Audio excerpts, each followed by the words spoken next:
ہم کس چیز سے توبہ کریں؟ جان لو کہ بے شک گناہ جن سے توبہ کی جاتی ہے وہ تقسیم ہوتے ہیں دو قسموں میں، دو قسم کے ہیں، صغیرہ گناہ اور کبیرہ گناہ. اور تحقیق دلالت کرتی ہے، رہنمائی کرتی ہے کتاب اور سنت اور امت کا اجماع کہ یہ تقسیم اسی طرح ہے یا اس تقسیم پر. اللہ تعالیٰ کا فرمان ہے ان تجتنبوا، اگر تم اجتناب کرو گے، بچو گے، کبائرہ بڑے بڑے گناہوں سے، ما تنہون عنہ جن سے تم روکے جاتے ہو، یعنی کبیرہ گناہوں سے تم بچو گے، نکفر عنکم سیئاتکم تو ہم تم سے تمہاری چھوٹی برائیاں یا صغیرہ گناہ معاف کر دیں گے، ہم تم سے ان کو دور کر دیں گے.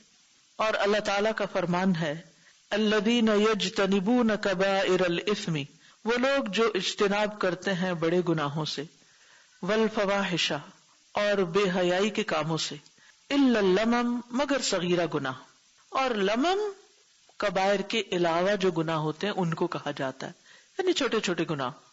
اور نبی صلی اللہ علیہ وسلم کا فرمان ہے 5 نمازیں اور جمعہ سے جمعہ تک اور رمضان سے رمضان تک کفارہ کرنے والے ہیں ان گناہوں کا جو ان کے درمیان ہوتے ہیں، یعنی 5 نمازوں کے بیچ میں، جمعہ سے جمعہ کے بیچ میں، رمضان سے رمضان تک جو چھوٹی چھوٹی غلطیاں ہم سے ہو جاتی ہیں تو یہ نیکیاں ان کا علاج کر دیتی ہیں، مداوا کر دیتی ہیں. کب؟ جب کبیرہ گناہوں سے بچا جائے. اس تقسیم کا مطلب یہ نہیں کہ توبہ واجب ہوتی ہے صرف کبیرہ گناہوں کے لیے، یعنی ایسا نہیں کہ صرف کبیرہ گناہوں پر ہی توبہ کرنی چاہیے. بے شک واجب ہے کہ بندہ توبہ کرے کبیرہ گناہوں سے بھی اور صغیرہ گناہوں سے بھی ساتھ ساتھ، بلکہ سنت آئی ہے، یعنی سنت میں یہ بات آئی ہے ڈرانے کی کہ صغیرہ گناہوں کے معاملے میں انسان کوتاہی برتے، سستی برتے. اور یہ نبی صلی اللہ علیہ وسلم کے اس قول میں بھی ہے بچو تم چھوٹے سمجھے جانے والے گناہوں سے، حقیر سمجھے جانے والے گناہوں سے بچو، کیونکہ وہ ایک انسان پر جمع ہو جاتے ہیں یہاں تک کہ وہ اس کو ہلاک کر دیتے ہیں.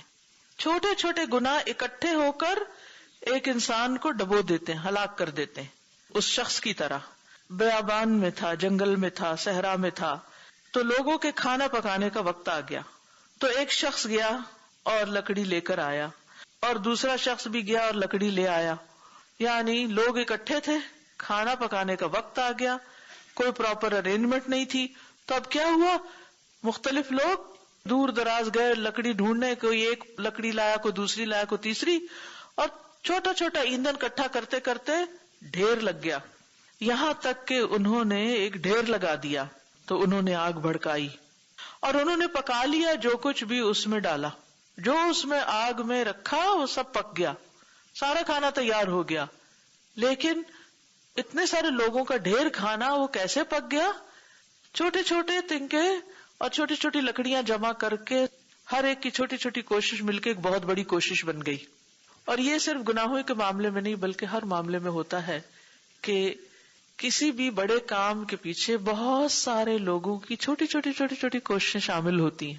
ہماری زندگی میں بھی چھوٹی چھوٹی نیکیاں، چھوٹے چھوٹے گناہ ہوتے ہیں. اگر وہ چھوٹے چھوٹے گناہ زیادہ ہو گئے تو وہ چھوٹی چھوٹی نیکیوں کو کھا جائیں گے، اور اگر نیکیاں زیادہ ہو گئی تو وہ ان الحسنات یذھبن السیئات، وہ ان کو سویپ کر دیں گی. اس لیے انسان کو چھوٹی نیکی کو بھی چھوٹا نہیں سمجھنا چاہیے اور چھوٹی برائی کو بھی چھوٹا نہیں سمجھنا چاہیے، کیونکہ وہ اکٹھے ہو کے آگ بھڑکا دیں گی چھوٹی چھوٹی برائیاں، اور اس میں سب کچھ ہی گل جائے گا، پھر سب کچھ ختم ہو جائے گا. سبحانک اللہم و بحمدک، اشہد ان لا الہ الا انت، استغفرک و اتوب الیک. السلام علیکم و رحمۃ اللہ وبرکاتہ.